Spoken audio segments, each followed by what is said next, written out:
అందరికీ నమస్కారం అండి. నవరాత్రుల గురించి అందరికీ తెలిసే ఉంటుంది. అలాగే గణేష్ నవరాత్రుల గురించి కూడా తెలుసు. అయితే తెలుగు పంచాంగంలో ఏడాదిలో 4 నవరాత్రులు ఉంటాయి. వాటిలో ఒకటి శ్యామలాదేవి నవరాత్రులు. ఈ శ్యామలాదేవి సరస్వతీదేవి స్వరూపం అంటారు. లలితాదేవి బండాసురుడి మీదికి యుద్ధానికి వెళ్తున్నప్పుడు లలితాదేవికి 4 వైపులా 4 శక్తులు ఉంటాయి. ఆ 4 శక్తులు 4 దేవతా స్వరూపాలు. ఈ 4 దేవతా స్వరూపాలలో శ్యామలాదేవి గూడా ఉంటారు. ఈ శ్యామలాదేవి నవరాత్రులు జనవరి 30వ తేదీ నుంచి ప్రారంభమవుతాయి. మాఘమాసం ప్రారంభం నుంచి మాఘమాసం నవమి వరకు వచ్చి 9 రోజులే శ్యామలా నవరాత్రులు అంటారు. అసలు శ్యామలాదేవి నవరాత్రులు ఎవరు చేయవచ్చు? శ్యామలా నవరాత్రులు చేయటం వలన కలిగే ఫలితాలేంటో ఇప్పుడు తెలుసుకుందాము. శ్యామలా నవరాత్రులు చేయటం వల్ల 4 ఫలితాలు లభిస్తాయి. వాటిలో ఒకటి వాక్కు. శ్యామలాదేవిని ఆరాధించినట్లయితే అద్భుతమైన వాక్కును, విద్యను ప్రసాదిస్తుంది. చిన్నపిల్లలైనా మనసులో ఏదైనా నేర్చుకోవాలి అనే కోరిక ఉన్నవారైనా శ్యామలా నవరాత్రులు చేసినట్లయితే వారికి విద్య వరిస్తుంది. జ్ఞాపక శక్తి కూడా పెరుగుతుంది.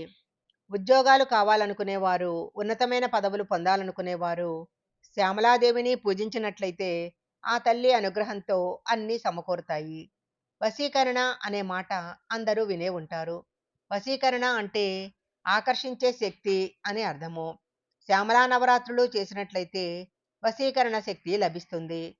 వశీకరణము అంటే మనుషులని స్వార్థం కోసం ఆకర్షించటం కాదు. వశీకరణం అంటే ఏదైనా పని చేయాలి అనుకుంటే పరిస్థితులు అనుకూలించటము. అందరూ ఆ పని జరగటానికి సహకరించటము. అలాగే ఏదైనా మాట్లాడినప్పుడు, చెప్పినప్పుడు ఆ విషయాన్ని అందరూ వినేలా ఉండటము. లేకపోతే ఆ తల్లి అధర్మ సంబంధమైన పనులకు తోడ్పాటు ఇవ్వదు. భార్యాభర్తల మధ్య కలహాలు, గొడవలు ఉన్నట్లయితే వారి మధ్య సమస్యలను దూరం చేసి వారిని దగ్గర చేస్తుంది శ్యామలాదేవి. అందుకే శ్యామలా నవరాత్రులు చేయాలి అంటారు. శ్యామలా నవరాత్రులు చేసినట్లయితే భార్యాభర్తలు పరస్పరం సయోధ్యత కలిగి అన్యోన్యంగా ఉంటారు. శ్యామలా నవరాత్రులు చేయాలనుకునేవారు, అమ్మవారిని పూజించాలనుకునేవారు శ్యామలా సహస్రనామాలు కానీ, శ్యామలా దండకం కానీ పారాయణ చేయవచ్చు. లేకపోతే శ్యామలాదేవి స్తుతి కూడా పారాయణ చేయవచ్చు. శ్యామలాదేవి స్తుతిలో చాలా మంత్రపూరితమైన రహస్యాలు ఉన్నాయని పురాణాల్లో చెప్పబడింది. దేవీ నవరాత్రులు దీక్ష తీసుకొని చేసినట్లే శ్యామలా నవరాత్రులు దీక్ష తీసుకొని చేయవచ్చు. 9 రోజులు చేయలేని మహిళలు వారికి ఎదురయ్యే నెలసరి రోజులు మినహా 5వ రోజు నుండి కూడా చేయవచ్చు. ఎన్ని రోజులు అందుబాటులో ఎన్ని రోజులు అవకాశం ఉంటే అన్ని రోజులు శ్యామలా నవరాత్రులు చేయవచ్చు. 9 రోజులు దీక్ష తీసుకొని చేయలేని వారు మామూలుగా శ్యామలాదేవిని పూజించి శ్యామలా సహస్రనామము, శ్యామలా దండకము, స్తుతి వంటి పారాయణ చేసుకోవచ్చు. అమ్మవారికి బెల్లంతో చేసిన పాయసము, గారెలు, చక్కెర పొంగలి, పులిహోర ఇలా ఏదైనా రోజు నైవేద్యం పెట్టవచ్చు.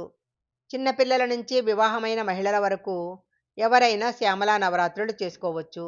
కనీసం నవరాత్రులు చేయలేకపోతే శ్యామలాదేవి ఆరాధన చేసుకుంటే సరిపోతుంది.